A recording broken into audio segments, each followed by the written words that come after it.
नारायण नारायण। आज हम पढ़ रहे हैं मानस मुक्तावली, बालकांड की संक्षिप्त टीका, भाग 1। तात्विक विवेचना बाय युग तुलसी पद्म भूषण परम पूज्य डॉक्टर श्री राम किंकर जी महाराज। श्री राम शरणम मम। होह ही सोई जो राम रचि राखा, को करी तरक बड़ा वही साखा।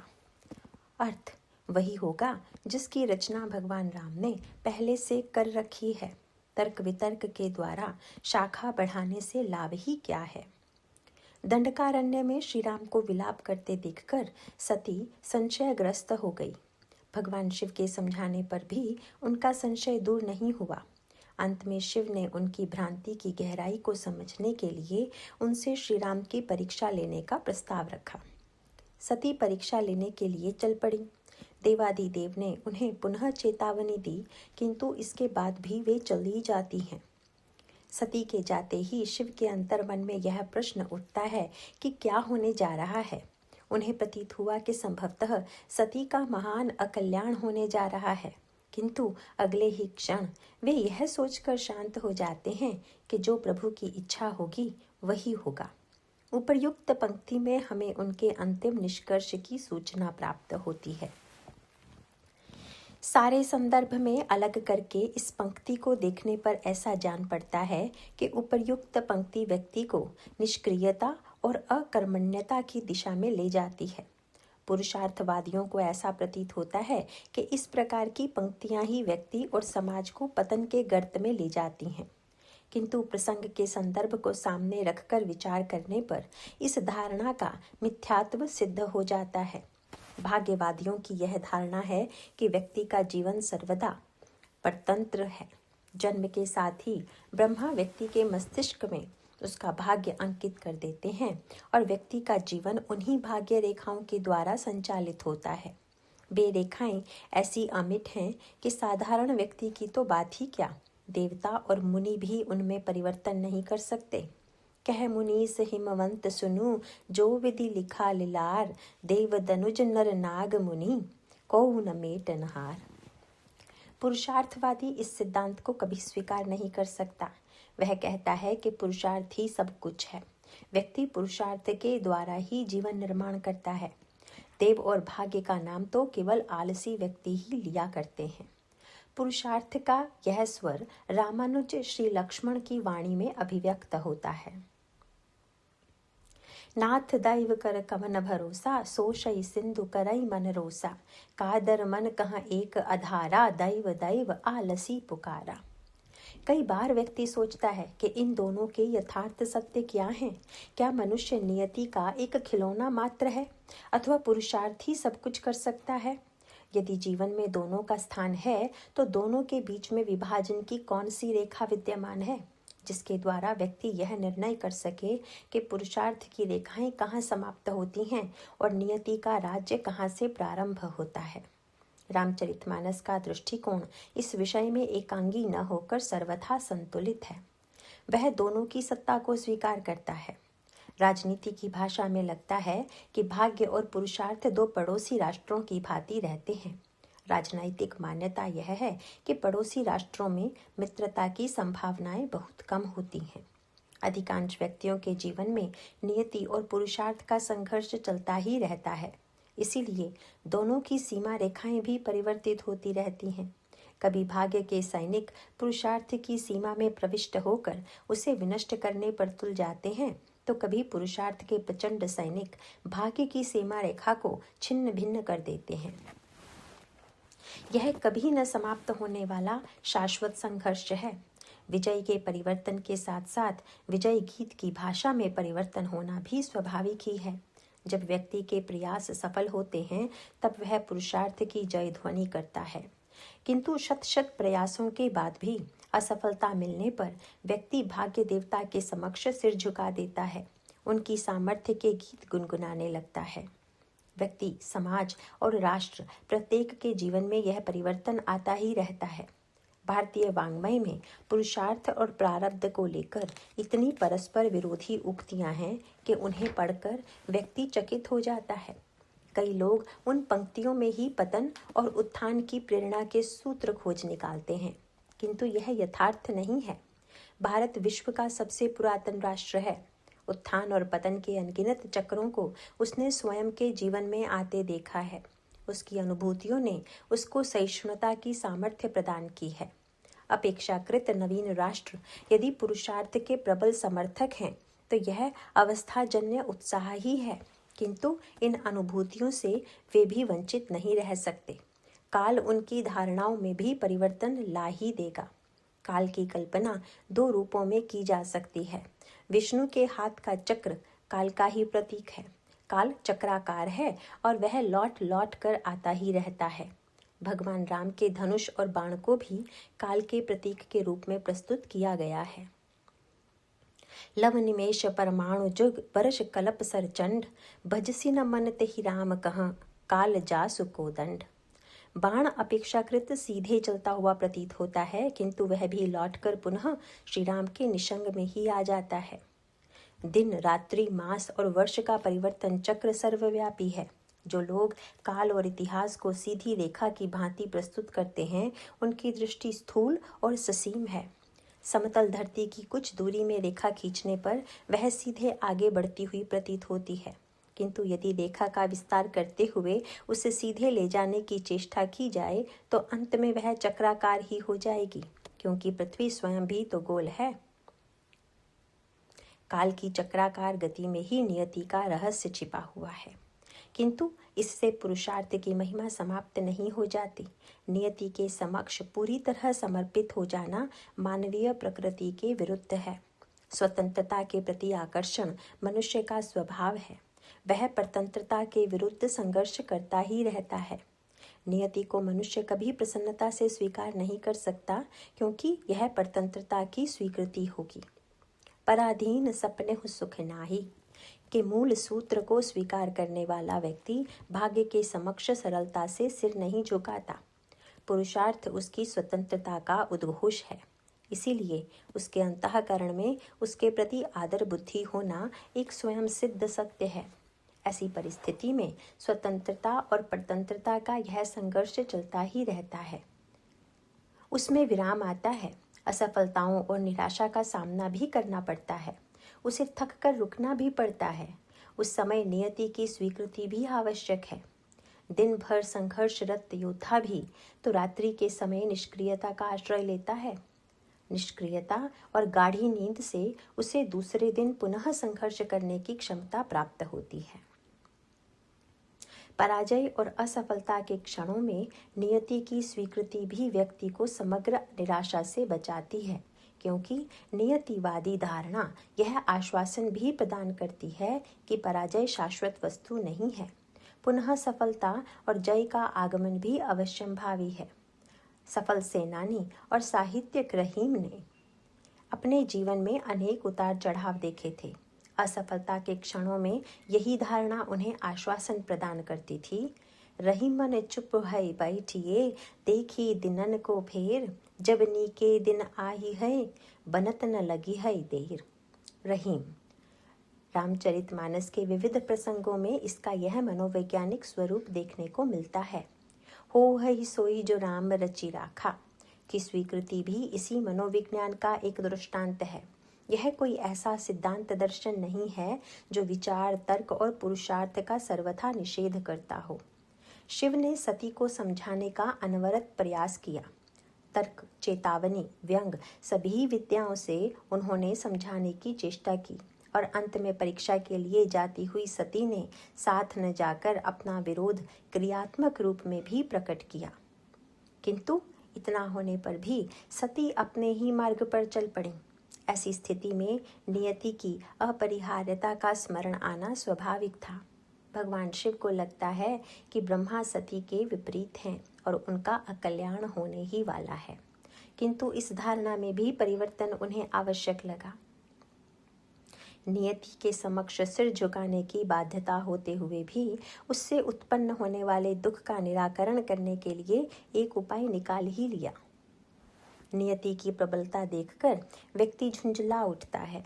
यह नियति का कुचक्र रचने वाला कौन है जो व्यक्ति को अनावश्यक नाच नचाया करता है?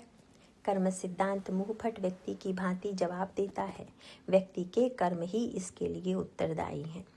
कर्म प्रधान विश्व करी राखा, जो जस करई सो तस फल चाखा। नियति का निर्माण भी व्यक्ति के अपने ही कर्मों से होता है। उस उत्तर से व्यक्ति मूक तो हो सकता है, किंतु उससे उसके दुख और निराशा का निराकरण नहीं होता है।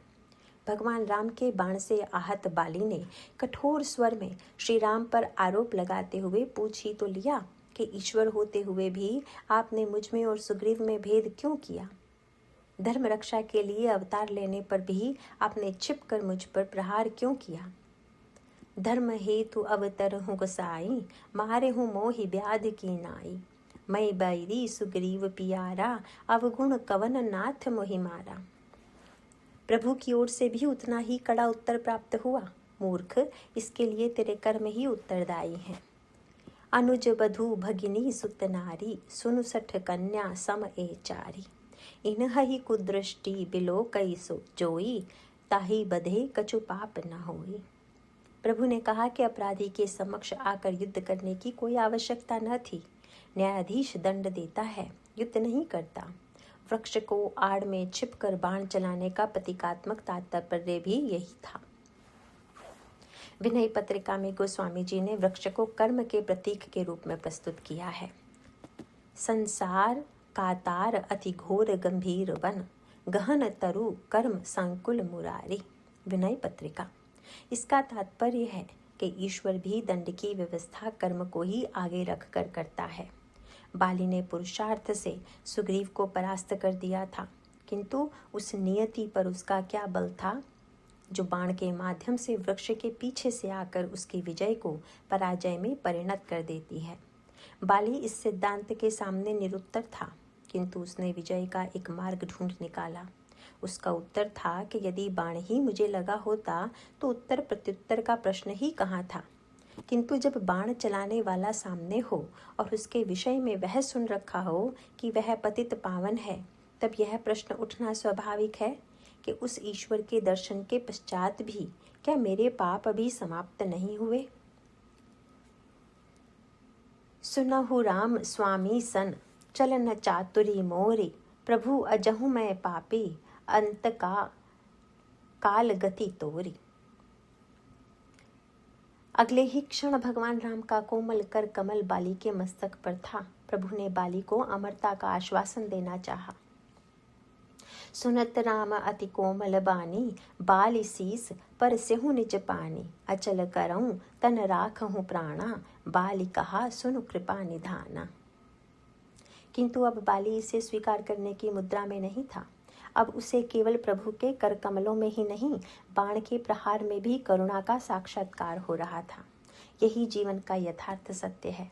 अज्ञात नियति के प्रहार से विक्षुब्ध व्यक्ति भी उस समय शांत हो जाता है जब उसे उसके पीछे ईश्वर का हाथ दिखाई देता है। भगवान शंकर भी नियति के पीछे प्रभु का ही हाथ देखते हैं और तब तर्क वितर्क का प्रश्न ही समाप्त हो जाता है। प्रभु के मंगलमय विधान के द्वारा जो कुछ भी होगा वह कल्याणकारी ही होगा। हो है सोई जो राम रचि राखा के पीछे भी यही भावना कार्य कर रही है। नारद बचन न मैं परिहरहूँ, बसऊ भवन उजरऊ नहीं डरहूँ। गुरु के वचन प्रणीति न जेहि, सपने हो सुगम न सुख सिद्धि तेहि। अर्थात मैं श्री नारद जी के वचनों का परित्याग नहीं कर सकती, इससे चाहे मेरा घर बसे अथवा उजड़ जाए। जिस व्यक्ति को अपने गुरुदेव के वचनों पर विश्वास नहीं है, उसे स्वप्न में भी सिद्धि प्राप्त होना संभव नहीं। अध्यात्म साधना के पथ में गुरु का स्थान अप्रतिम है। व्यवहारिक जगत में भी मार्गदर्शक के अभाव में यात्री बहुधा भटक जाया करते हैं। फिर उस अज्ञात देश की यात्रा का तो कहना ही क्या है, जहाँ साधक के लिए सब कुछ अजाना है। जो पथ पाव कबहु मुनि कोई, कहकर उसकी दुर्लभता की ओर इंगित किया गया है। इस कठिन पथ के लिए मार्गदर्शक का चुनाव सरल नहीं है। नगर डगर में भी अनेकों ऐसे व्यक्ति मिल जाते हैं जो पथ के विषय में जिज्ञासा किए जाने पर भी न जानते हुए भी मार्ग बताने लग जाते हैं। उनकी बात मानकर यात्री और भी अधिक भटक जाता है।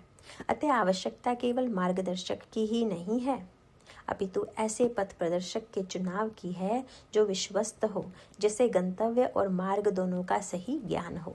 आध्यात्मिक पथ निर्देशक ही गुरु है। वह गुरु जिसके विषय में शिष्य पूरी तरह आश्वस्त हो कि उसमें स्वयं उस लक्ष्य का साक्षात्कार कर लिया है जिसकी ओर वह साधक को ले जाना चाहता है। पार्वती की दृष्टि में ऐसे महापुरुष नारद थे। भगवान शिव को पाने के लिए वे जिस साधना प्रणाली में लगी हुई थी उसके उपद्रष्टा देवर्षि ही थे। परीक्षा के लिए आए हुए सप्तर्षियों ने उनके अंतःकरण में साध्य, साधन और साधना के पथ प्रदर्शक तीनों ही के प्रति अविश्वास उत्पन्न करने का प्रयास किया, परंतु उमा अविचल रहीं। किंतु सप्तर्षियों की परीक्षा प्रणाली में सबसे कठिन प्रश्न यह था कि शंकर स्वयं आकर यदि नारद की साधना प्रणाली की आलोचना करें तब वे इष्ट की बात को स्वीकारेंगी अथवा गुरु की। पार्वती देवर्षि का गुरु के रूप में वर्ण इसलिए करती हैं जिससे वे भगवान सदाशिव को पति के रूप में प्राप्त कर सकें। अतः उनकी श्रद्धा के वास्तविक केंद्र तो शंभु हैं। नारद तो एक माध्यम मात्र हैं। क्या वे माध्यम को इतना महत्व देंगी कि आराध्य की अवहेलना हो जाए? यह प्रश्न साधारण न था, पर पार्वती ने बिना हिचकिचाहट के इसका उत्तर दिया, और उत्तर भी ऐसा जो प्रथम दृष्टि में अटपटा प्रतीत होता है। वे कहती हैं, मैं नारद के वचनों का परित्याग नहीं कर सकती हूँ, चाहे स्वयं भूत भावन शिव ही आकर क्यों न आदेश दें। एक बार की तो बात ही क्या है, यदि शंकर मुझे 100 बार भी ऐसा करने के लिए कहें तो भी मैं उसे स्वीकार नहीं करूँगी। चाहे भवन उजड़े या बसे, मैं तो देवर्षि के वचनों को ही मानती हूँ। जिसे गुरु के वचनों पर विश्वास नहीं होता उसे सपने में भी सुख अथवा सिद्धि की प्राप्ति नहीं होती। तजहु न नारद कर उपदेसु, आप कहई 7 बार महेसु।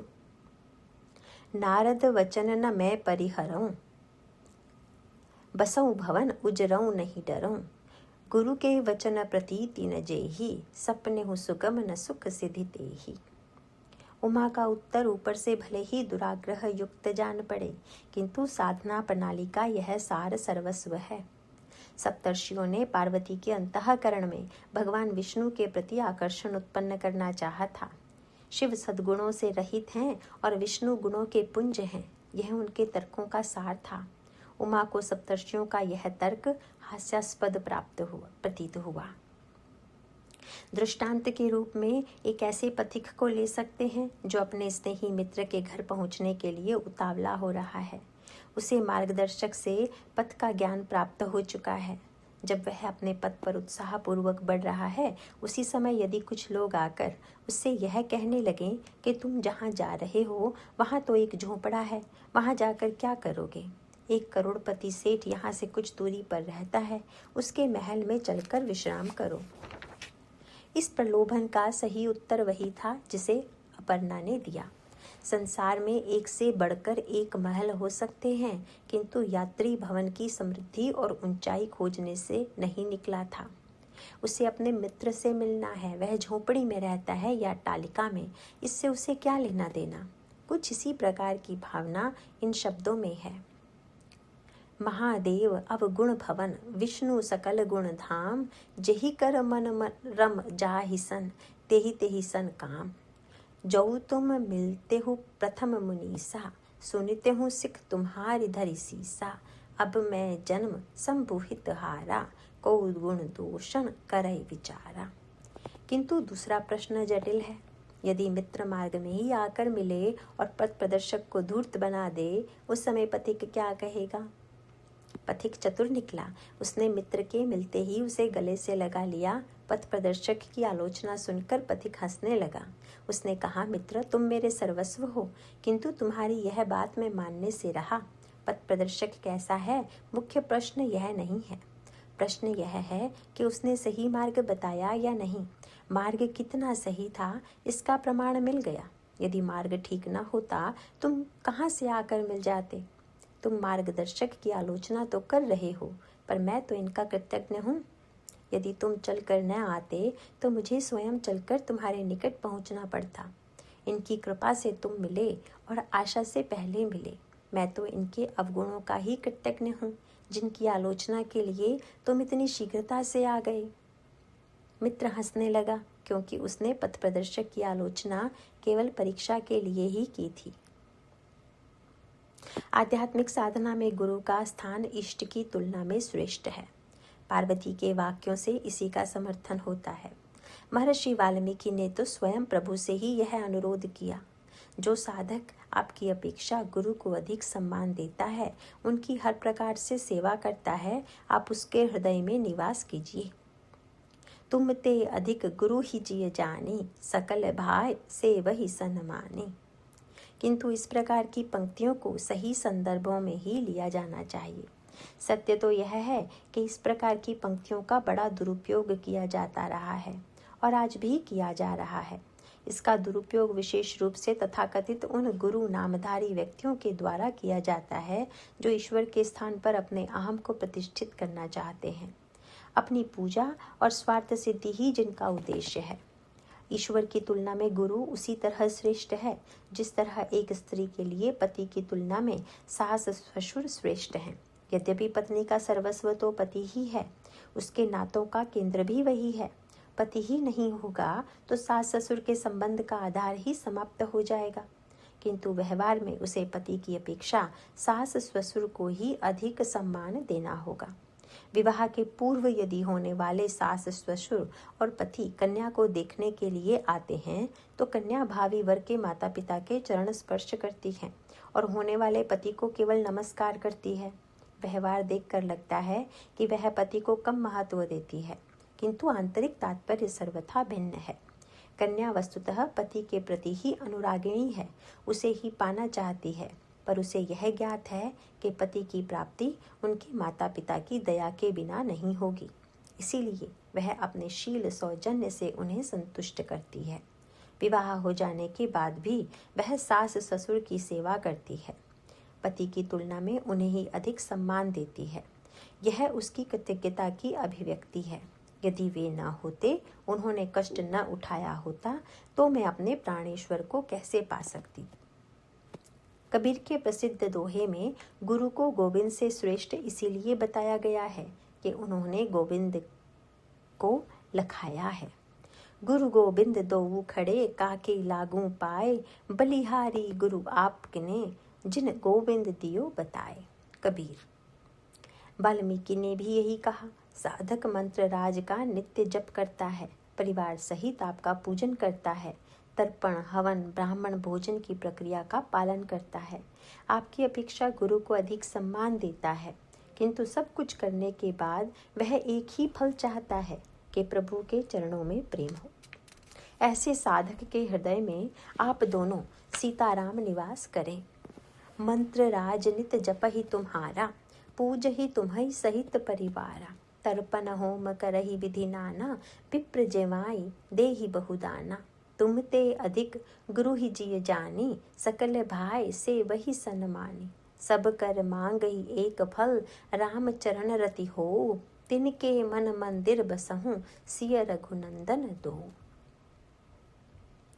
सास ससुर की सेवा के बाद भी पत्नी यही चाहती है कि वे आशीर्वाद दें, जिससे उसका सौभाग्य अचल रहे। उसके अनुराग का केंद्र पति ही है, उसका स्थान कोई दूसरा नहीं ले सकता। ईश्वर जीव का पति है, किंतु गुरु उस ईश्वर को भी प्रकट करता है, इसीलिए वह सास ससुर के समान है। उसको अधिक सम्मान मिलना ही चाहिए। भगवती उमा का देवर्षि के प्रति आदर भी इसी भावना से प्रेरित है। गुरु ईश्वर से बड़ा हो सकता है, पर वह ईश्वर नहीं हो सकता। पार्वती के वाक्य को सही संदर्भ में लेने पर ही वह कल्याणकारी सिद्ध हो सकता है। काम जारी रति कहाँ बर दीन्हा, कृपा सिंधु यह अति भल कीन्हा। सांसति करी पुनि करहि पसाऊ, नाथ प्रभुन कर सहज सुभाऊ। अर्थ, काम को जलाकर आपने रति को वरदान दे दिया। कृपा सिंधु, आपने यह बहुत ही अच्छा किया। सत्पुरुषों का यह सहज स्वभाव है कि वे दंड देने के पश्चात कृपा भी अवश्य करते हैं। समाज के नियमन के लिए दंड की आवश्यकता को अस्वीकार नहीं किया जा सकता, किंतु दंड देने का उद्देश्य क्या है, साथ ही दंड देने का अधिकार किस व्यक्ति को है, यह प्रश्न भी कम महत्व का नहीं है। दंड एक ऐसा शास्त्र है जिसका प्रयोग व्यक्ति दूसरे के विरुद्ध करना चाहता है, किंतु स्वयं के लिए बिरले व्यक्ति ही दंड की मांग कर सकते हैं। स्वयं के प्रति दया और दूसरे के प्रति दंड की मांग ही व्यक्ति का सहज स्वभाव है। दंड शक्ति का दुरुपयोग भी समाज में कम नहीं हुआ है। प्रत्येक समर्थ व्यक्ति दंड शक्ति के द्वारा अपने स्वार्थ और सत्ता को सुरक्षित रखना चाहता है। रामचरितमानस के रचयिता ने तत्कालीन समाज में राजाओं के द्वारा कठोर दंड नीति का प्रयोग जिस रूप में देखा, वे उसकी आलोचना किए बिना न रह सके।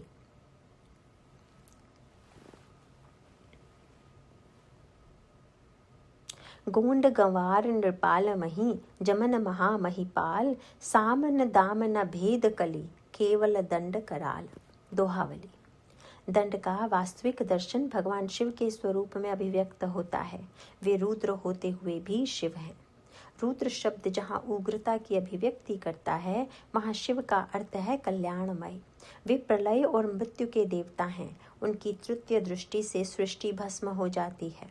पिनाक पाणी त्रिशूली का रुद्र नाम सर्वथा सार्थक है, किंतु उनके कंठ की नीलिमा, भाल का शिशु चंद्र, जटाजूट में स्थित गंगा उनके एक भिन्न स्वरूप की सूचना देते हैं।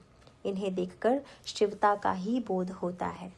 परस्पर विरोधी प्रतीत होने पर भी वस्तुतः ये वस्तुएं एक दूसरे की पूरक हैं। दंड का स्वरूप भी ठीक इसी प्रकार का है।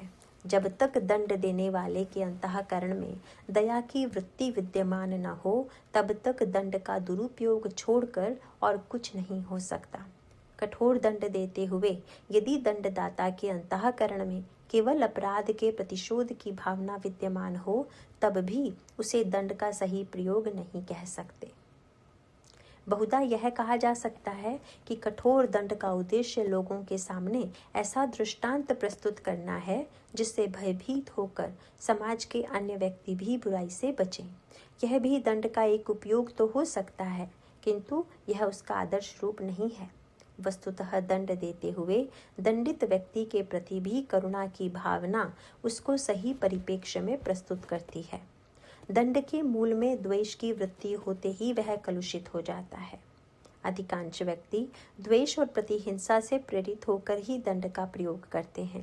इसीलिए दंडित व्यक्ति अथवा उससे सहानुभूति रखने वाले व्यक्तियों के अंतःकरण में प्रतिहिंसा का जन्म होता है। भगवान शंकर की स्तुति करते हुए लोक निर्माता ब्रह्मा ने सत्पुरुषों के जिस स्वभाव का वर्णन किया, वही दंडदाता का सच्चा स्वरूप होना चाहिए।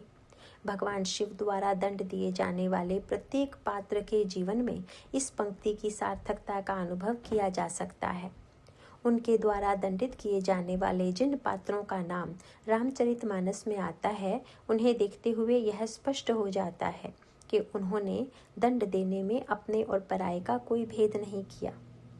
असुर और विरोधी कहे जाने वाले पात्र ही उनके द्वारा दंडित किए जाते हैं।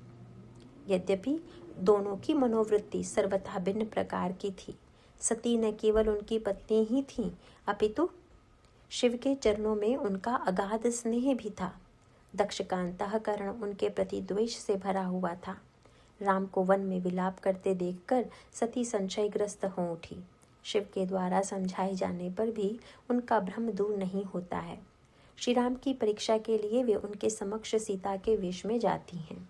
लौट कर आने के बाद भगवान शिव की जिज्ञासा के उत्तर में उन्होंने असत्य भाषण किया। त्रिकालज्ञ शंभु ध्यान से सब कुछ जान लेते हैं। अपराध की तुलना में दंड बड़ा कठोर था। इस शरीर में सती को स्वीकार करना अब मेरे लिए संभव नहीं है। एही तन सती ही भेंटि मोहि नाही, शिव संकल्प कीन मन माही। किंतु इस परित्याग की कठोरता के पीछे भी करुणा की भावना कार्य कर रही थी। यदि दंड देने का उद्देश्य केवल परिणाम भोगने के लिए बाध्य करना होता, तो वे सती का सर्वदा के लिए परित्याग कर सकते थे। केवल एक ही जन्म में परित्याग के संकल्प के पीछे महादेव का मंगलमय उद्देश्य छिपा हुआ था। सती शिव के चरणों की अनुरागिनी होते हुए भी उनके वचनों पर विश्वास क्यों नहीं कर पाती? शिव की सर्वज्ञता जानते हुए भी वे असत्य भाषण का साहस कैसे कर पाईं? वस्तुतः सती का यह अपना दोष नहीं था। उन्हें जन्म से ही जो उपादान प्राप्त था, वे स्वयं को उससे पूरी तरह पृथक कैसे कर सकती थी? वे दक्ष पुत्री थीं। उनके शरीर का निर्माण जिस वस्तु से हुआ था, उसमें दक्ष के सद्गुण दुर्गुण सभी सम्मिलित थे। दक्ष के जीवन में चतुराई का जो अहंकार विद्यमान था, वे उससे मुक्त नहीं हो सकती थी। तात्विक दृष्टि से शरीर जीवात्मा का वस्त्र मात्र है। जीवात्मा नित्य शुद्ध है, किंतु मंदिर में देव पूजा के लिए प्रविष्ट होते हुए वस्त्र की पवित्रता का भी ध्यान रखना ही पड़ता है। दर्शनार्थी यदि ऐसे वस्त्र में पूजा प्रविष्ट होना चाहे जो निषिद्ध हैं, तब योग्य पुजारी का यह कर्तव्य हो जाता है कि वह दर्शनार्थी को लौटाते हुए उसे यह स्पष्ट निर्देश दे कि उसे किस वस्त्र में देवदर्शन का अधिकार प्राप्त होगा। सती को दक्ष के द्वारा जो शरीर प्राप्त हुआ था, वह उन्हें ईश्वर के सामीप्य से वंचित कर रहा था। शिव द्वारा परित्यक्ता सती ने आत्ममंथन करते हुए स्वयं की त्रुटियों को पहचान लिया। अंत में वे इस निष्कर्ष पर पहुंची कि दक्ष के द्वारा प्राप्त शरीर का परित्याग करने के पश्चात ही मैं शिव के चरणों में सर्वतोभावेन समर्पित हो सकती हूँ। दक्ष यज्ञ में उन्होंने अपना यह संकल्प पूरा कर लिया। सुनहु सभासद सकल मुनिंदा, कही सुनी जिन शंकर निंदा। सो फलु तुरत लहब सब काहूँ, भली भांति पछिताव पिताहूँ। संत शंभु श्रीपति अपवादा, सुनई जहाँ तहाँ असी मर जादा। काटहु तासु जीव जो बसाई, श्रवण मूंदी नत चलई पराई। जगदातमा महेश पुरारी, जगत जनक सबके हितकारी। पिता मंदमति निंदत तेहि, दक्ष शुक्र संभव यह देहि। तजिहु तुरंत देह तेहि हेतु, उर धरि चंद्र मौलि वृष केतु। अस कही जोग अघिनि तनु जारा, भयउ सकल मख हाहाकारा। इन शब्दों में शिव के प्रति उनकी अगाध श्रद्धा परिलक्षित होती है। शिव के द्वारा परित्याग किए जाने पर भी उनके अंतःकरण में इसका रंच मात्र भी आक्रोश नहीं था। वे तो जन्म जन्मांतर में शिव के चरणों में ही अनुराग चाहती हैं। सती मरत हरि सन वर मांगा, जन्म जन्म शिव पद अनुरागा। यह तभी संभव हुआ जब उन्होंने परित्याग के पीछे शिव की सद्भावना का अनुभव किया। सती शरीर से पास होते हुए भी मन से वे शरीर शिव के निकट नहीं थी। इस परित्याग के पश्चात उन्होंने जो शरीर प्राप्त हुआ, उसने उन्हें पूरी तरह शंभु से एकाकार कर दिया। कर्माभिमानी दक्ष को भी कठोर दंड का भागी बनना पड़ा। उसका तो सिर ही काटकर अग्निकुंड में डाल दिया गया, किंतु बकरे का सिर जोड़कर उसे पुनः जीवन दान दिया। दक्ष का सिर ही सारे अनर्थों की जड़ था। वह समझता था कि सत्य उतना ही है जितना वह जानता है। वास्तविकता यह थी कि दक्ष को मात्र व्यवहारिक सत्य का बोध था। परमार्थ सत्य का उसे रंच मात्र भी ज्ञान नहीं था। भगवान शिव परमार्थ सत्य के प्रतीक हैं। उन्हें सत्य की असीमता का ज्ञान है। इसीलिए किसी भी सिद्धांत का परिपादन करते हुए वे कभी भी यह दावा नहीं करते कि सत्य केवल इतना ही है। वे तो स्पष्ट कह देते हैं कि मैं अपनी बुद्धि के अनुकूल सत्य का प्रतिपादन कर रहा हूँ। हरि अवतार हे तुझ ही होई, इदमित्थम कही जाय न सोई। राम अतक बुद्धि मन बाणी, मत हमार अस सुनहु सयानी। तदपि संत मुनि वेद पुराना, जस कछु कहई स्वमति अनुमाना। तस्मय सुमुखि सुनावहु तोहि, समुझि परई जस कारण मोहि। दक्ष के सिर पर किया जाने वाला प्रहार वस्तुतः उसके अहंकार को विनष्ट करने की ही योजना का एक अंग था। दक्ष के सिर पर जुड़ा हुआ बकरे का यह सर यह स्मरण दिलाता रहता है कि जो अहंकार के कारण शिव का तिरस्कार करता है, उस मस्तक की अपेक्षा पशु का सिर ही श्रेष्ठ है, क्योंकि पशु को अपने स्वामी पर विश्वास होता है और वह उसकी इच्छा के अनुकूल ही संचालित होता है। महादेव पशुपति हैं, इसीलिए बकरे का सिर प्राप्त होते ही दक्ष उनकी स्तुति करने लगता है। काम को भी इसीलिए दंडित होना पड़ा। क्योंकि उसने समाधिस्थ शंकर को बहिर्मुख बनाने की चेष्टा की। तारकासुर के संहार के लिए ऐसे पुत्र की आवश्यकता थी जिसका जन्म भगवान शिव के शरीर से हुआ हो। देवताओं ने इसी उद्देश्य की पूर्ति के लिए काम को देवाधिदेव के अंतःकरण में वासना की सृष्टि करने के लिए भेजा था। शंकर इसके पहले ही भगवान राम के आदेश का पालन करते हुए विवाह की स्वीकृति दे चुके थे, किंतु उतावले देवताओं की यह धारणा थी कि विवाह तो केवल काम की प्रेरणा से ही किया जाता है। अतः शिव को समाधिस्थ देखकर भयभीत देवताओं ने काम को उत्प्रेरित किया। विवाह तो भगवान शिव को करना ही था, किंतु यदि काम को दंडित न किया जाता तो सभी के मन में यह भ्रांति बनी रहती कि विवाह काम की प्रेरणा से ही संपन्न हुआ है। काम को भस्म कर दिए जाने से इस भ्रांति का निराकरण हो गया कि विवाह का उद्देश्य काम की तृप्ति मात्र है। वे काम के स्थान पर धर्म को विवाह के आधार के रूप में प्रस्तुत करना चाहते हैं। काम में जहाँ केवल व्यक्तिगत सुख की आकांक्षा है, वहाँ धर्म सारे समाज के सुख की चिंता करता है। विवाह का आधार यदि केवल काम होगा तो वह परिवार और समाज में विघटन की सृष्टि करेगा। धर्म व्यक्तिगत सुख को अस्वीकार नहीं करता, किंतु वह सुख परिवार और समाज के सुख का विरोधी ना हो, यह उसकी मान्यता है। काम को भस्म कर देने के बाद भी वे अनंग के रूप में उसे जीवित होने का वरदान प्रदान करते हैं। इसके द्वारा उनका तात्पर्य यह था कि काम को केवल शरीर की सीमाओं में ही परिच्छिन्न नहीं हो जाना चाहिए। यदि काम अशरीरी होकर जीवित रह सकता है तो यह आवश्यक नहीं कि काम को स्वीकार करने वाला व्यक्ति शरीर की परिच्छिन्नताओं में ही घिरा रहे। शरीर को छोड़कर भी काम के अनेक कलात्मक उपयोग हो सकते हैं। यह अनंग साहित्य और संगीत के मूल में वर्तमान रहकर रस की सृष्टि कर सकता है।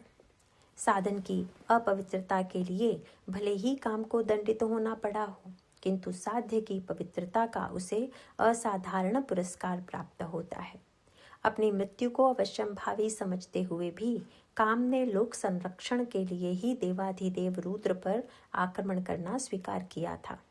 स्व सुख का प्रेरक काम वस्तुतः उस समय विश्व सुख के लिए ही अपना बलिदान कर देता है।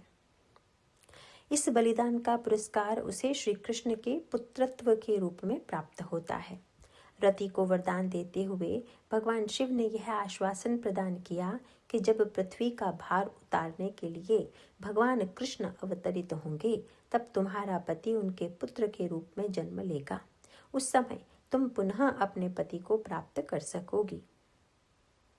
जब जदुवंश कृष्ण अवतारा हो हई हरण महामहि भार कृष्ण तन्य हो ही पति तोरा वचन अन्यथा होई न मोरा। यह इतना अतुलनीय पुरस्कार था कि दूसरों को नरक की दिशा में प्रेरित करने वाला काम इसकी कोटि कोटि जन्मों में भी कल्पना नहीं कर सकता था। प्रद्युम्न के रूप में भगवान श्री कृष्ण का पुत्र बनकर वह उनकी तद्रूपता प्राप्त कर लेता है।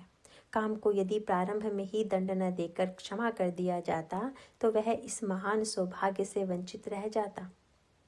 मानस के उत्तरकांड में काकभुशुंडी ने अपनी आत्मकथा सुनाते हुए पूर्व जन्म के जो संस्मरण सुनाए उसमें शिव के द्वारा स्वयं को दंडित किए जाने का भी उपाख्यान है। उस समय काकभुशुंडी शूद्र वर्ण में उत्पन्न हुए थे। उनका जन्म श्री अवध की पावन भूमि में हुआ, किंतु उनके हृदय में उस दिव्य भूमि के प्रति कोई श्रद्धा नहीं थी। उसी समय अवध प्रदेश में अकाल पड़ा। इससे उनकी अश्रद्धा को और भी अधिक बल मिला। उन्हें लगा कि इस भूमि में कोई चमत्कार होता तो यहाँ अकाल कैसे पड़ता। वे अयोध्या को छोड़कर मालवा प्रांत की भूमि में आते हैं। वह प्रदेश अकाल से मुक्त था। उन्हें लगा कि यह उज्जैन स्थित महाकाल भगवान शिव का ही दिव्य प्रभाव है कि इस प्रदेश में कोई अकाल नहीं पड़ा। वे शिव के भक्त बन गए।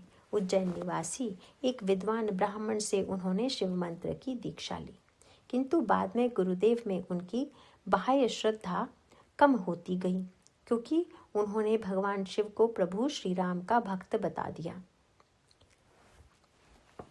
हर कह हरि सेवक गुरु कहयु सुनी खगनाथ हृदय महदहयु। मानि कुटिल कुभाग्य कुजाति, गुरु कर द्रोह करऊं दिन राति। एक दिन शिव मंदिर में वे मंत्र जप कर रहे थे। गुरु के आगमन पर भी वे बैठे हुए जप करते रहे। उन्हें यह गर्व था कि शंभू के प्रति उनका अनन्य अनुराग है, जबकि गुरुदेव में निष्ठा की कमी है। एक बार हर मंदिर जपत रहो शिव नाम, गुरु आयो अभिमान ते उठी नहीं कीन्ह प्रणाम। गुरुदेव के अंतःकरण में किसी प्रकार का शोभ न था, किंतु रुद्र क्रुद्ध हो उठे। मंदिर में आकाशवाणी हुई, सो दयालु नहीं कहेउ कछु, उर न रोष लवलेस, अति अग गुरु अपमानता, सही नहीं सके महेश। मंदिर माझ भई नब बानी, रेहत भाग्य अज्ञ अभिमानी, यद्यपि तव गुरु के नहीं क्रोधा, अति कृपाल चित सम्यक बोधा, तद्यपि साप सठ देहऊं तो ही, नीति विरोध सुहाई न मोही। जो नहीं दंड करऊं खल तोरा, भ्रष्ट होई श्रुति मार्ग मोरा। जे सठ गुरु सन ईर्षा करहीं, रौरव नरक कोटि जुग परहीं। त्रिजग जोनि पुनि धरई शरीरा, अयुत जन्म भरी पावही पीरा। बैठी रहिसी अजगर इव पापी, सर्प होई खल मल मति व्यापी। महाबिटप को डर मह जाई, रहु अधमाधम अधगति पाई। शाप अत्यंत कठोर था, किंतु यहाँ भी शिव के अंतःकरण में करुणा की अजस्र धारा प्रवाहित हो रही थी। अनगिनत लोग नित्य गुरुजनों का अनादर करते रहते हैं, किंतु न तो आकाशवाणी होती है और न उन्हें कोई शाप देता है। रोष भी व्यक्ति उन्हीं पर करता है जिन्हें अपना मानता है। स्वजनों की त्रुटि का परिमार्जन ही गुरुजनों का कर्तव्य है। शिव की दृष्टि भी यही थी। उन्हें यह स्पष्ट दिखाई दे रहा था कि भुशुंडी की भक्ति का भवन अहंकार और अज्ञान की नींव पर स्थित है। इसकी ऊंचाई किसी भी क्षण अभिशाप बन सकती है। शिव का क्रोध इसलिए भी आवश्यक था कि भुशुंडी जो कुछ कर रहे थे वह केवल शंकर की भक्ति के नाम पर था और उनका शिव का मौन स्वीकृति सूचक माना जाता। अतः उन्होंने अपने ही नाम पर किया जाने वाले मिथ्याचार के लिए कठोर दंड की व्यवस्था की। उन्हें किए जाने सर्प होने का जो शाप दिया गया वह भी बड़ा सार्थक था। अजगर एक ऐसा सर्प है जिसमें गति का अभाव है। उसको देखकर ऐसा प्रतीत होता है कि जैसे उसका अंतःकरण पूरी तरह प्रशांत हो चुका है, किंतु यह स्थिरता उसके तमोगुण की ही प्रतीक है। समाधिस्थ महात्मा जैसा प्रशांत प्रतीत होने वाला अजगर घोर हिंसक वृत्ति का परिचायक है। वह आहार को सामने पाते ही उसे पूरी तरह निगल जाता है। भुशुंडी ने भी बैठे रहकर यह प्रदर्शित करने की चेष्टा की थी कि वे जप में पूरी तरह तल्लीन हैं, यद्यपि इसका उद्देश्य गुरुदेव को अनादृत करना ही था। गुरु तो वस्तुतः शिव के ही रूप हैं। यह इष्ट का ही अनादर था। शिव ने दंड का समर्थन करते हुए जो वाक्य कहे वे बड़े महत्व के हैं। यदि मैं तुझे दंड नहीं दूंगा तो मेरा वेद मार्ग नष्ट हो जाएगा। मार्ग का निर्माण इसीलिए किया जाता है कि व्यक्ति सरलता से अपने गंतव्य तक पहुंच जाए, किंतु यदि कोई व्यक्ति मार्ग पर चलता हुआ मार्ग को ही नष्ट भ्रष्ट करने पर तुल जाए तो क्या उसे पथिक की उपाधि दी जा सकती है? ऐसे भी मूर्ख व्यक्ति होते हैं जो अनजान में भी ऐसी क्रिया करते हैं जो अन्य व्यक्तियों के लिए घातक सिद्ध होती है। एक व्यक्ति पथ में चलता हुआ केले खाकर उसके छिलकों को फेंकता चले तो वह दूसरों के फिसल कर गिरने का ही प्रबंध कर रहा होता है। ऐसे व्यक्ति में सजगता तभी आ सकती है जब फिसल कर गिरने की पीड़ा का अनुभव उसे स्वयं हो।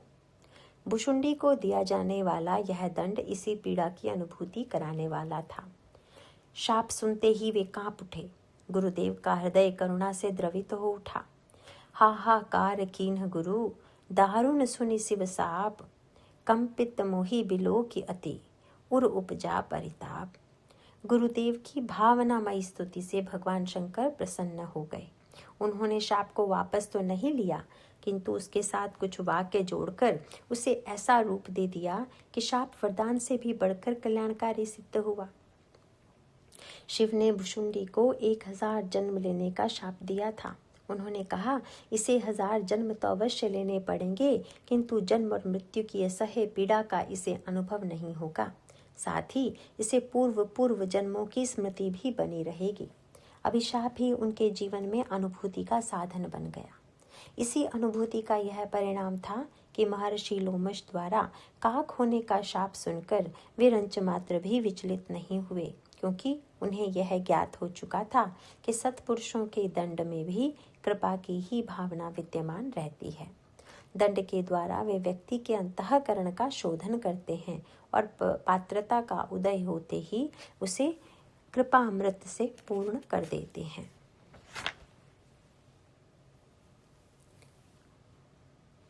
तेहि गिरि पर्वत बिटप विशाला, नित्य नूतन सुंदर सब काला। अर्थ, उस पर्वत पर बट बरगद का एक विशाल वृक्ष है जो नित्य नूतन है तथा प्रत्येक काल में सुंदर है। श्री रामचरितमानस में यह एक अनोखी परंपरा है कि कथा जहाँ पर भी कही गई है, हिमालय पर कही गई या सुमेरु पर्वत के नील शिखर पर अथवा प्रयाग में, उस स्थान पर वट वृक्ष अवश्य है। गोस्वामी जी बार बार यह स्मरण दिलाना चाहते हैं कि कथा वट वृक्ष के नीचे ही होती है। कैलाश शिखर का जो चित्र अंकित किया गया है उसमें भगवान शंकर वट वृक्ष की छाया में आसीन हैं।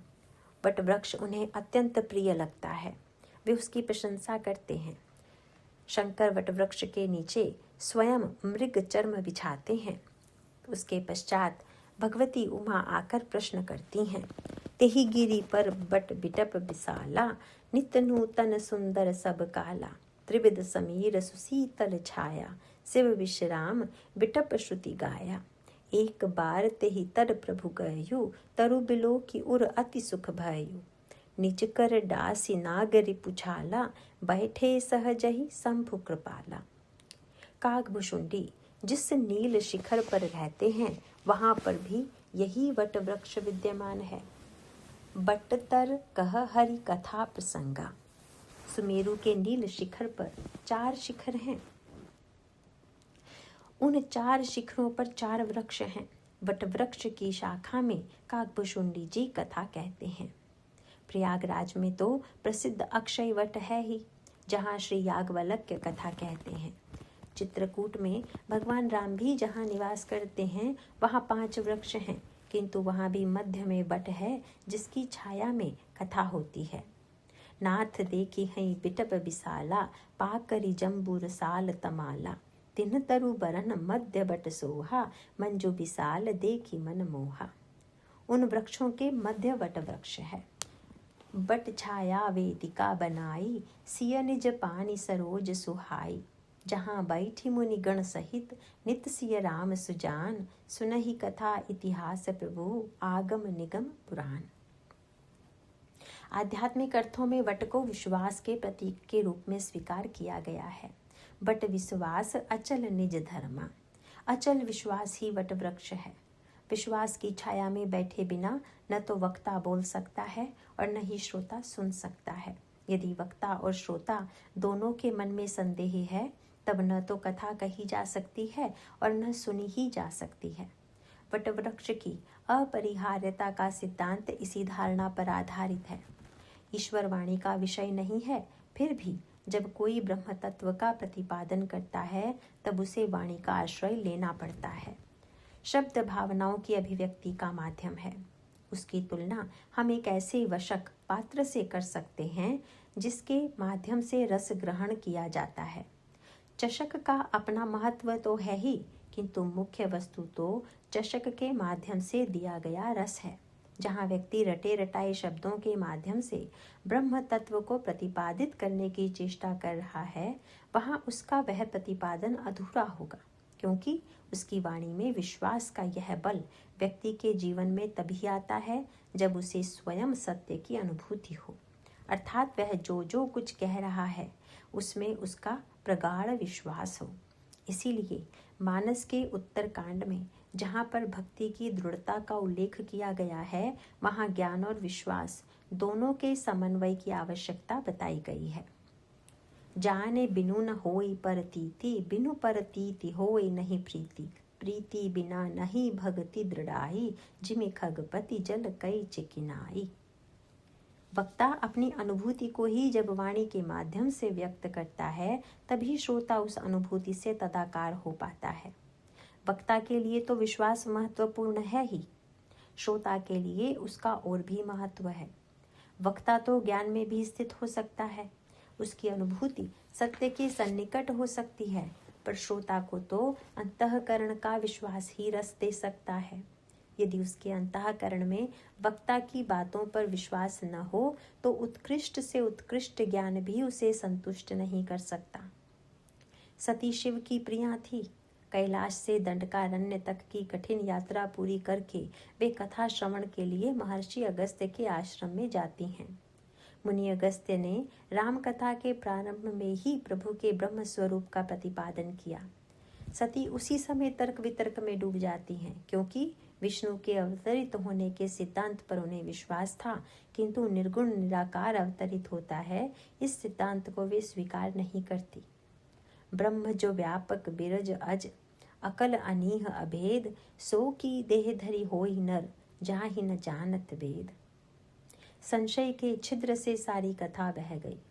वे उस छिद्र को मूंदने की चेष्टा नहीं करती। उन्हें यह तो प्रकट करने में भी संकोच ही लग रहा था कि उनके हृदय में कोई संशय भी है।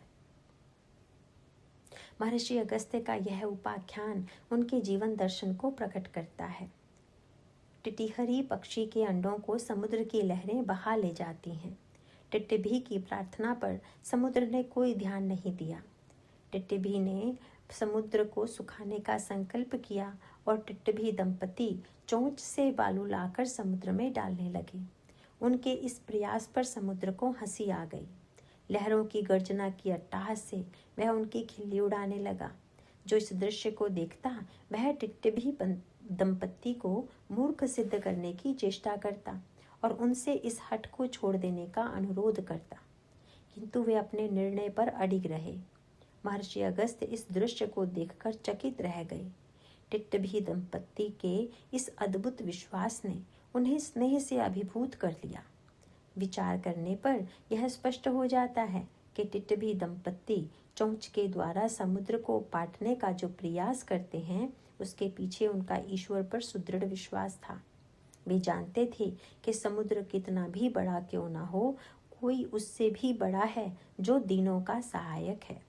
उनकी कृपा से समुद्र भी सूख सकता है। संत के माध्यम से प्रभु ने वह सहायता प्रदान की। अगस्त्य ने समुद्र को अंडे लौटाने का आदेश दिया। उनकी महिमा से परिचित समुद्र ने आदेश का पालन किया। महर्षि अगस्त्य ने जहाँ कथा सुनाई, वहाँ बाह्य वट वृक्ष भले ही कभी न रहा हो, पर मुनि अगस्त्य और भगवान शिव के अंतःकरण में विश्वास के रूप में वह विद्यमान था। एकमात्र सती ही विश्वास वट के अभाव में कथा से वंचित रही। संशयग्रस्त श्रोता उस व्यक्ति के समान है जो फूटे हुए पात्र में अमृत रस लेकर तृप्त होना चाहता है। संशय एक ऐसा छिद्र है जिसके कारण प्राप्त अमृत भी रिस कर नष्ट हो जाता है।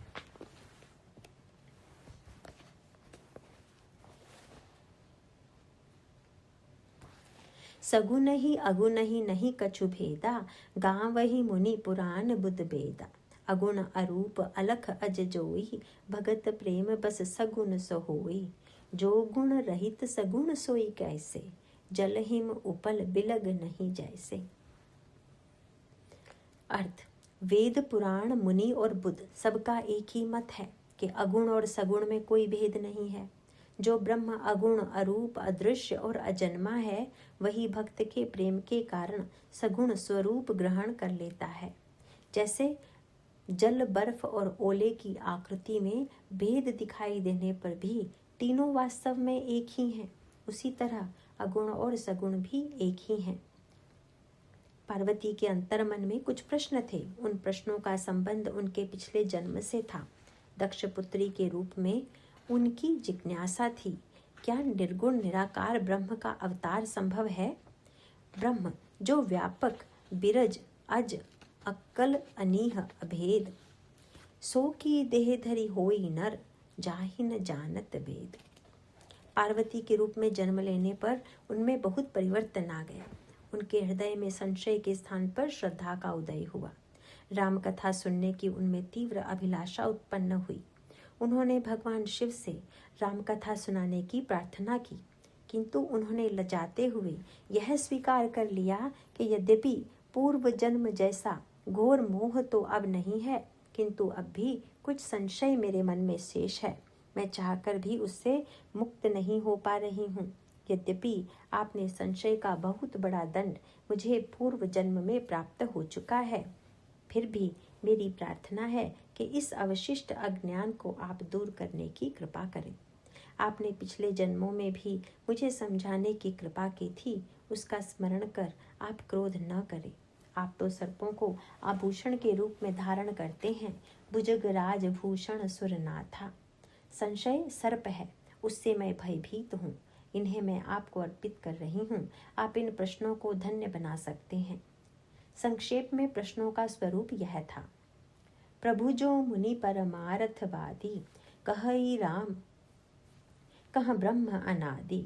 शेष सारदा वेद पुराना, सकल करही रघुपति गुण गाना। तुम पुनि राम राम दिन राति, सादर जपहु अनंग अराति। राम सो अवध नृपति सुत सोई, की अज अगुण अलख गति कोई। जो नृप तनयत ब्रह्म किमी, नारी बिरह मति भोरी। देखी चरित महिमा सुनत, भ्रमति बुद्धि अति मोरी। जो अनीह व्यापक विभु को, कहु बुझाई नाथ मोहि सोऊ। अज्ञ जानि रिस उर जनि धरहूँ, जही विधि मोहि मिटई सोई करहूँ। मैं बिन दीखि राम प्रभुताई, अति भय विकल न तुम ही सुनाई। तदपि मलिन मन बोध न आवा, सो फल भली भांति हम पावा। अजहु कछु संशय मन मोरे, करहु कृपा बिन बहु कर जोरे। प्रभु तब मोहि बहु भांति प्रबोधा, नाथ सो समझु करहि जनि क्रोधा। तब कर अस विमोह अब नाही, राम कथा पर रुचि मन माही। कहु पुनीत राम गुण गाथा, भुजग राज भूषण सुरनाथा। बंदऊ पद धरि धरनि सिर, विनय करऊँ कर जोरी। बरनहु रघुबर बिसद जस, श्रुति सिद्धांत निचोरी। शैल कुमारी की कथा पिपासा से शिव बड़े प्रसन्न हुए, किंतु उनके मूल प्रश्न की आलोचना में उन्होंने तीखे शब्दों का प्रयोग किया। तुम्हारे अन्य सभी प्रश्न मुझे प्रिय लगे, किंतु तुम्हारा प्रथम प्रश्न मुझे तनिक भी प्रिय नहीं लगा। तुम्हारा यह कहना कि वे राम क्या कोई और हैं जिनका श्रुतियों ने गायन किया है, मुझे बड़ा कष्टकारक प्रतीत होता है। ऐसा कथन तो उन पाखंडियों का है जो मोह पिशाच से ग्रस्त हैं। भक्तिहीन व्यक्तियों को सत्य और झूठ का कोई ज्ञान नहीं है। उसके बाद तो रुद्र ने इतनी कठोर भाषा का प्रयोग किया कि मानस में किसी अन्य प्रसंग में उतनी उग्रता का दर्शन ही नहीं होता। एक बात नहीं मोहि सुहानी, जद्यपि मोह बस कहो भवानी। तुम जो कहा राम को आना, जहि श्रुति गाव धरहि मुनि ध्याना। कहई सुनहि अस अधम नर, ग्रसे जे मोह पिसाच। पाखंडी हरिपद विमुख, जानहि झूठ न साँच। अज्ञ अकोविद अंध अभागी, काई विषय मुकुर मन लागी। लंपट कपटी कुटिल विशेषी, सपनेहु संत सभा नहीं देखी। कहई ते वेद असम्मत वाणी, जिनके सूझ लाभ नहीं हानि। मुकुर मलिन अरु नयन विहीना, राम रूप देखहि किमि दीना। जिनके अगुण न सगुण विवेका, जल्पहि कल्पित वचन अनेका। हरि माया बस जगत भ्रमाही, तिन्हहि कहत कछु अघिटत नाही। बातुल भूत विबस बतवारे, ते नहीं बोलहि वचन विचारे। जिनकृत महामोद मदमा पाना, तिनकर कहा करिय नहीं काना। अस निज हृदय विचारी, तजु संशय भजु राम पद। सुनु गिरिराज कुमारी, भ्रम तम रवि कर बचन मम। भगवान शिव अगुण और सगुण में रंच मात्र भेद स्वीकार नहीं करते। इसके लिए वे जल, बर्फ और ओले का दृष्टांत देते हैं। जैसे आकृति में पार्थक्य होते हुए भी इन तीनों में कोई भेद नहीं है, इसी तरह अगुण और सगुण सर्वथा एक हैं। जल ही विशेष परिस्थितियों में परिवर्तित होकर हिम का रूप ग्रहण कर लेता है। व्यक्ति ग्रीष्म ऋतु में ताप से व्यथित होकर तृप्ति के लिए शीतल जल पीना चाहता है। उसको केवल जल से संतोष नहीं होता, वही जल हिम के रूप में परिणत होकर शीतलता की अनुभूति कराने में समर्थ होता है। आकाश में उमड़ते हुए मेघ जल वर्षा तो बहुधा किया करते हैं, किंतु कभी कभी जल के स्थान पर ओलों की वर्षा होने लगती है। ओला जल को छोड़कर क्या है? इन दोनों में रंच मात्र भी पार्थक्य नहीं है। इस सत्य को समझने के लिए किसी विज्ञान की आवश्यकता नहीं है। भेद न होते हुए भी दोनों के द्वारा पड़ने वाले प्रभाव में कितना अंतर होता है। जल के द्वारा खेती को जीवन प्राप्त होता है, तो ओला उसे विनष्ट कर देता है। अगुण और सगुण को लेकर विचारकों में बड़ा मतभेद रहा है। कुछ विचारक ईश्वर को निराकार मानते हैं, तो कुछ साकार। कुछ का आग्रह अगुणता पर है, तो कुछ उन्हें सगुण स्वीकार करते हैं। शांकर वेदांत में ब्रह्म को निर्गुण निराकार के रूप में प्रतिपादित किया गया है। सगुण की स्वीकृति होते हुए भी उसे शुद्ध ब्रह्म के रूप में स्वीकार न करते हुए मायोपहित कहा जाता है। वैष्णव परंपरा ईश्वर को सगुण या साकार मानती है। उसके लोक विशेष में निवास का वर्णन करती है। रामचरितमानस में दोनों की स्वीकृति दी गई है। दोहावली रामायण में तुलसी अपनी मान्यता का बड़ा ही भावनात्मक चित्र प्रस्तुत करते हैं। हिय निर्गुण नैननि सगुण, रसना राम सुनाम, मनहु पुरट संपुट लसत, तुलसी ललित ललाम। दोहावली। हृदय में निर्गुण निराकार का निवास है और नेत्र में सगुण साकार भगवान विराजते हैं। इन दोनों के मध्य में जिह्वा पर रहने वाला राम नाम वैसे ही सुशोभित हो रहा है जैसे स्वर्ण मंजुषा के मध्य में रत्न। अंतर्यामी ब्रह्म को वे अस्वीकार नहीं करते हैं, किंतु यदि वह केवल अंतर्यामी होगा तो भक्तों के नेत्र कैसे संतुष्ट हों। ब्रह्म की सगुण साकारता इसी आकांक्षा का परिणाम है। मनु ब्रह्म का साक्षात्कार करने के लिए कठिन साधना करते हैं, किंतु यह साक्षात्कार उन्हें निर्गुण निराकार के रूप में अभीष्ट नहीं है। जिसे योगी निर्विकल्प समाधि कहते हैं, वह भी उन्हें अभीष्ट नहीं है। जिसे दृष्टा कूटस्थ ब्रह्म तो अंतःकरण में है ही, वे तो उस ब्रह्म का दर्शन प्रत्यक्ष करना चाहते हैं। यह उनके नेत्रों की मांग है। देख कहीं हम सो रूप भरी लोचन, कृपा करहूं प्रणता रति मोचन। भक्त की भावनाओं को तृप्त करने के लिए जल हिम में परिणत हो गया। बिरह संतप्त नेत्र जुड़ गए। नेत्रों में जल रहता ही है। यह जल प्रेम का चिन्ह है, किंतु इस जल के रहते हुए भी इनकी प्यास नहीं बुझती। इसी से किसी गोपी ने आश्चर्य प्रकट करते हुए कहा, सखी, इन नेत्रों को तो कोई विचित्र रोग लग गया है। प्रतिक्षण जल भरे रहने पर भी इनकी प्यास नहीं बुझती। सखी इन नैननी को कछु, उपजी बड़ी बलाय, नीर भरे प्रतिदिन रहई, तऊ न प्यास बुझाए। इन प्यासे नेत्रों की तृप्ति मिले भी तो कैसे? आंसू उष्ण हैं। गर्म जल से व्यक्ति की प्यास बुझ भी कैसे सकती है? इस उष्ण जल को शीतल बनाने के लिए हिम, बर्फ के मिश्रण की आवश्यकता है। निर्गुण ब्रह्म जल है, सगुण हिम है। यह हिम रूप नेत्रों में आते ही शीतलता आ जाती है। देवता भी निर्गुण ब्रह्म से सगुण रूप ग्रहण की प्रार्थना करते हैं, किंतु उन्हें दर्शनों की व्याकुलता नहीं है। वे ईश्वर का हिम रूप नहीं चाहते, वे तो उसे ओले के रूप में पाना चाहते हैं। लंका में समृद्धि के खेत लहरा रहे हैं। राक्षसों की यह उन्नति विश्व के लिए घातक है। इसे विनष्ट करने के लिए उपल, ओला की आवश्यकता है। ईश्वर संहार शक्ति के माध्यम से रावण को विनष्ट करके यह उनकी मांग है। प्रभु अवतरित होकर राक्षसों का संहार करते हैं। ईश्वर का हिम रूप उसकी करुणा को प्रकट करता है और उपल रूप में वह संहारक है। लोक कल्याण के लिए ईश्वर अनुग्रह और संहार शक्ति को लेकर प्रकट हों। इसी दृष्टि से उसे हिम और उपल के ये दो प्रतीक दिए गए हैं। ब्रह्म यदि निर्गुण निराकार होगा तो वह सम होगा।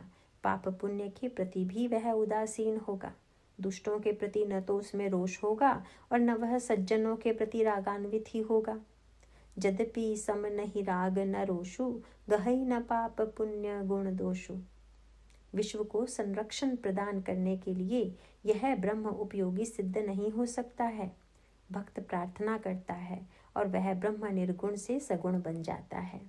यह ईश्वर सम नहीं हो सकता। सगुण राम भक्ताग्रण्य हनुमान से स्पष्ट बता देते हैं, मुझे सभी लोग सम कहते हैं, पर सत्य यह है कि मुझे सेवक प्रिय है। विशेष रूप से अनन्याश्रित सेवक तो मुझे सर्वाधिक प्रिय है। समदर्शी मोहि कह सबको, सेवक प्रिय अनन्य गति सो। श्रीमद् भागवत में भी वे महर्षि दुर्वासा से स्पष्ट कर देते हैं, मुझे मेरा भक्त मुझे छोड़कर कुछ नहीं जानता और मैं भी उसे छोड़कर किसी को नहीं जानता। मदन्यत तेन जानन्ति नाहम तेभ्यो मनागपि। भागवत। जल हिम और उपल रूप में परिवर्तित होकर भी विकृत नहीं होता। हिम के रूप में परिवर्तित जल पुनः पिघलकर जल ही हो जाता है। हिम और उपल भी उपयोगिता की दृष्टि से पृथक पृथक प्रतीत होते हैं, किंतु ओला भी पिघलकर जल के रूप में परिवर्तित हो जाता है। अनुग्रह और संहार शक्ति की भिन्नता भी केवल व्यवहार भूमि में ही है। इन सब से ब्रह्म में कोई विकृति नहीं आती है। इसीलिए यह कहना उपयुक्त नहीं है कि निर्गुण और सगुण ब्रह्म में कोई पार्थक्य है। भगवान शंकर की ओजस्वी वाणी ने उमा की भ्रांति का निराकरण कर दिया।